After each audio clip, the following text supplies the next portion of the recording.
Hello everyone, welcome back to my channel. आज हम आप लोग के लिए वो वीडियो लेकर आए हैं। जैसे कि बहुत सारे कमेंट्स आते हैं, मैम रूट टचअप क्या होता है और मुझे इसमें क्या यूज़ करना है। तो इस टॉपिक पर हम वीडियो लेकर आए हैं, तो आप लोग ध्यान से देखिएगा और वीडियो में आप लगातार बने रहिएगा। लास्ट तक देखेंगे तभी समझ में आएगा कैसे करना है। तो सबसे पहले जैसे आपको रूट टचअप करना है। रूट टचअप मीन्स क्या होता है, जैसे जिसके हेयर ग्रे हो जाते हैं या बाल पक जाते हैं उसको रूट टचअप बोलते हैं। अब आपको करना क्या है, जैसे आप जो भी कंपनी का यूज़ करते हो उसका 4 नंबर, 5 नंबर, 6 नंबर, जैसे जिसका हेयर हो आप उसको देख के उसी के कलर के अकॉर्डिंग आप वो ट्यूब ले सकते हैं। लेने के बाद में जितना आपको मतलब अभी ज़रूरत है उतना ही निकालें। निकालने के बाद में वो कैसे करना है आप लोग देखिएगा। तो सबसे पहले हम लिए हैं, मेरा तो अभी इस स्टिक का हम यूज़ कर रहे हैं। तो हमारे जिस हेयर पे हम करेंगे वो हेयर अभी हम आप लोग को दिखाते हैं। बहुत ही ज़्यादा ग्रे क्या है, नीचे से सारे बाल पक चुके हैं। आप उतना क्वांटिटी लेना है जितना आपको नीड हो। जैसे कि हम जैसे बहुत लोग करते हैं कि उसको देखते हैं कि हमें एक बाउल में कितना लेना है अंदाज बस। तो हम लोग को करते करते एक हैबिट बन गई कि मुझे कितना ट्यूब लेना है, कितना हमको डेवलपर डालना है। 20 बैलूम का डेवलपर हमने यूज़ किया है, क्योंकि ग्रे हेयर पे 20 बैलूम का डेवलपर यूज होते हैं। और आप लोग से हम ये बताना चाहेंगे कि उसको अच्छे से मिक्स करना है। बिना अच्छे से जब तक मिक्स नहीं करेंगे तब तक आपको अप्लाई नहीं करना है। तो आपके पास जो भी कंपनी का हो, जैसे कि आप कोई भी कंपनी ले सकते हैं, लोरियल का ले सकते हैं, मैट्रिक्स, स्ट्रिक, जो भी आप यूज करते हो अपने सैलून में उसको रख सकते हैं। बट क्या करना, आप वही ले रखना जो ब्रांड हो, जो क्लाइंट्स पे लगाने के बाद कोई शिकायत ना आए। तो हम इसको अच्छे से करते हैं मिक्स। जब तक हम अच्छे से मिक्स नहीं कर लेंगे, क्योंकि हमारा जैसे हम आपको बता दे रहे हैं, जैसे हमारा जो है हम अंदाज में, जैसे कि हमारे जो बाउल के जो हमारे कैप होते हैं उससे हमने एक कैप हमने ले लिया, कम से कम हमारे ट्यूब हो गए। तो उसका डबल हमारा डेवलपर होना चाहिए। तो इसी के अकॉर्डिंग आपको मिक्सिंग करनी है। तो अब चलिए हम आगे देखते हैं। जैसे कि हम मैम के हेयर देख रहे हैं कि बहुत सारे ग्रे हो गए हैं और नीचे से पूरे हेयर इनके ग्रे हो गए। ग्रे से ज़्यादा जैसे कि कहीं कहीं किसी किसी को होते हैं, तो कहीं कहीं हेयर ग्रे होते हैं, एक एक होते हैं। अब मैम का हेयर पूरा आगे से पीछे तक पूरा अंदर से पूरा एकदम ये ग्रे हो चुका है। जैसे कि ग्रे में जैसे होते हैं ना, बहुत लोग बोलते हैं पक चुके हैं बाल, नीचे से पूरा व्हाइट हो चुके हैं। तो हमको सबसे पहले बीच से पार्टीशन निकालना है, उसके बाद में ईयर टू ईयर निकालना है। जो हमारे बैक के हेयर होते हैं उसको हम उसको बैक कॉम कर बैक के हेयर जो हमारे होते हैं उसको हम सेक्शन क्लिप से हम क्या करेंगे, उसको सिक्योर कर देंगे। अब हमारी आती है, देखिए बीच से कैसे रूट टचअप होता है। जैसे कि मैम की हेयर देखते हैं आप लोग, इतने सारे ग्रे हो चुके हैं, इतने सारे पक गए कि कहीं से एक हेयर इनके ब्लैक नहीं है नीचे साइड। तो इसमें आपको ध्यान देना है, जैसे लगाने का तरीका आपको अच्छा होना चाहिए। दोनों तरफ हमारे ब्रश अच्छे से घूमना चाहिए। जब हम दोनों तरफ अच्छे से ब्रश मारेंगे तो हमारे क्या होंगे, कहीं से हेयर बिल्कुल बचेंगे नहीं। अच्छे से हमारे ये सारे हेयर में लग जाएंगे। जब सारे हेयर में लग जाएंगे तो हमारे हेयर जो इतने ज़्यादा ग्रे हैं वो हमारे ब्राउन आ जाएंगे। अब आपको एक बात को ध्यान देना है कि जैसे आपके पास क्लाइंट्स आते हैं तो उनका हेयर पहले आपको देखना है कि इनके हेयर कैसे हैं। इनके हेयर ब्लैक है या ब्राउन है या जो है डार्क ब्राउन है। आपको सजेस्ट करना पड़ेगा, आपको देखना पड़ेगा कि इनके के हेयर पे कौन से नंबर जाएंगे और कौन सा नंबर हम यूज करेंगे। क्योंकि जब तक आप देखेंगे नहीं तब तक आपको समझ में नहीं आएगा। तो इसी तरह से आपको मिक्सिंग करके दोनों तरफ लगाना है। और ये बात को आपको ध्यान रखना है, बिना ग्लव्स से पहने आप मत लगाइए, क्योंकि ये हमारे बहुत ज़्यादा केमिकल इसमें केमिकल क्या होते हैं, जैसे कि बहुत ज़्यादा अभी आपके हाथ में लग जाएंगे तो आपके हाथ ब्लैक हो जाएंगे, नेल्स ब्लैक हो जाएंगे। तो उसके बचने के लिए आपको ग्लव्स डालना बहुत ही ज़रूरी है। तो आपको बिना ग्लव्स पहने आपको रूट टचअप नहीं करना है।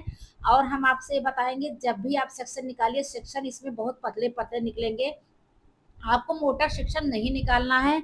जब आप मोटा सेक्शन निकाल देंगे तो क्या होगे, कहीं न कहीं वो हेयर बच जाएँगे।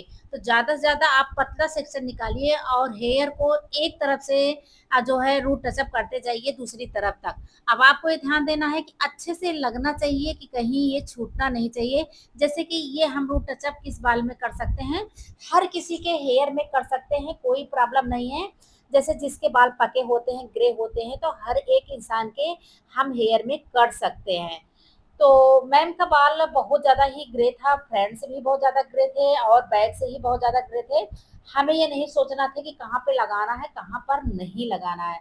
तो रूट टचअप कर सकते हो, जैसे किसी के ग्लोबल हेयर होते हैं, उस पे भी आप कर सकते हो, या किसी के हाइलाइट होते हैं उस पे भी कर सकते हो, या जो है किसी के ग्लोब जो है जैसे स्मूथनिंग कराया है उस पे भी कर सकते हो, कोई प्रॉब्लम नहीं है, आप आसानी से कर सकते हैं। बट आपको देखना पड़ेगा कि इनका हेयर पे इनका ग्लोबल हुआ है तो इस पे कौन से नंबर जाएंगे, या इनका हाईलाइट हुआ है तो कौन से नंबर जाएंगे, आपको ये देखना पड़ेगा, हेयर को देख के तभी आपको करना होगा।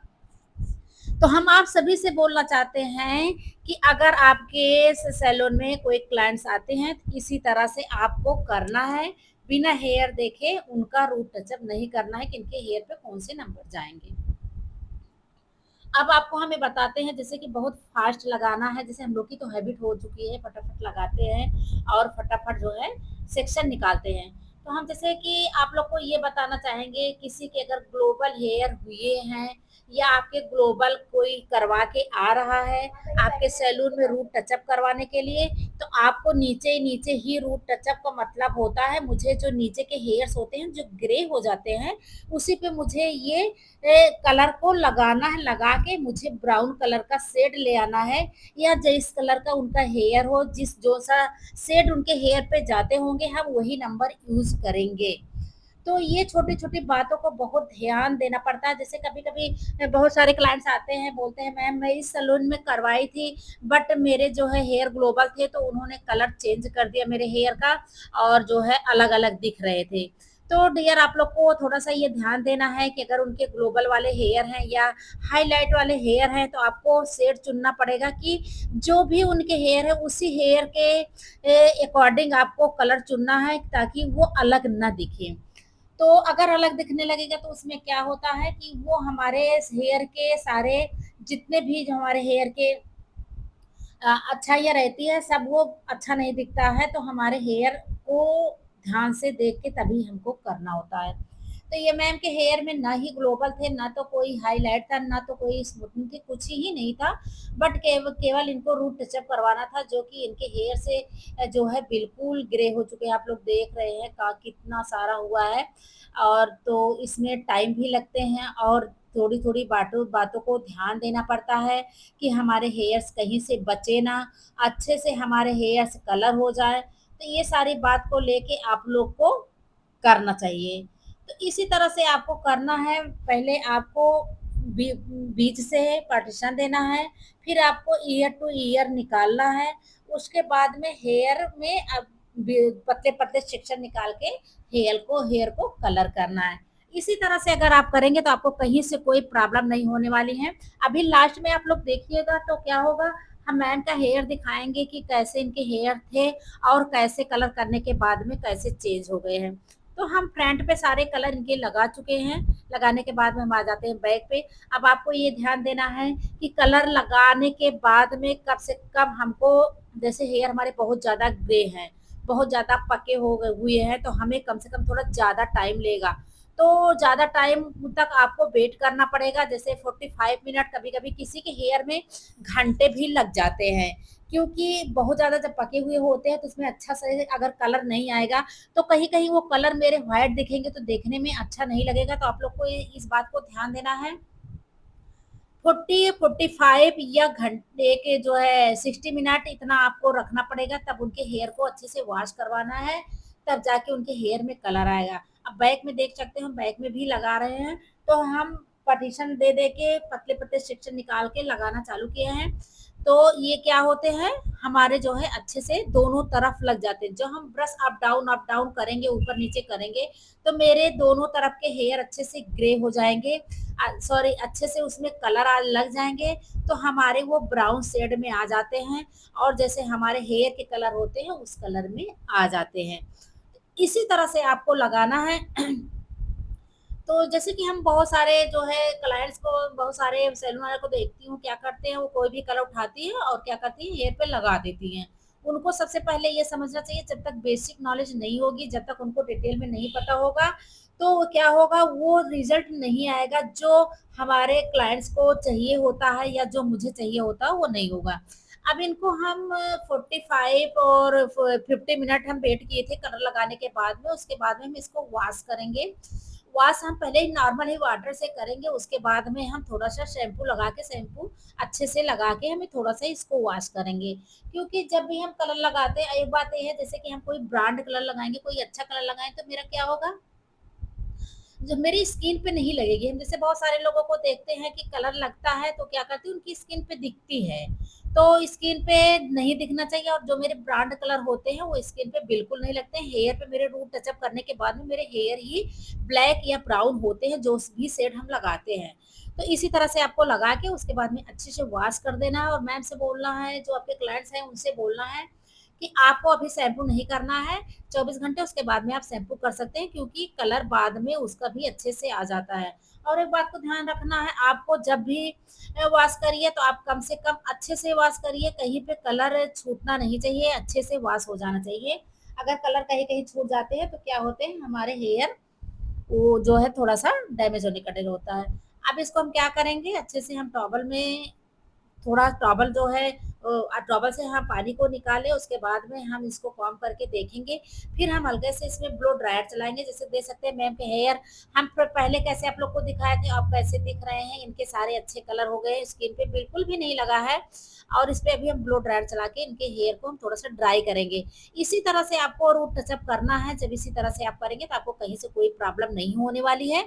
अब जो है इनका हेयर है कंप्लीट हो चुका है, थोड़ा-सा हम ब्लो ड्रायर करके मैम को छोड़ेंगे। अगर मेरी वीडियो आप लोग को पसंद आई हो तो आप लोग ज़्यादा से ज़्यादा कमेंट किया करिए और मेरी वीडियो को शेयर किया करिए, क्योंकि मैं आप लोग के लिए ही वीडियो को अपलोड करती हूँ कि आप लोग को कहीं से कोई प्रॉब्लम नहीं होनी चाहिए और आप घर बैठे अच्छे से सीखें। तो इसी को बोलते हैं रूट टचअप। चलो मैं फिर बोलती मिलती हूँ। Thank you so much.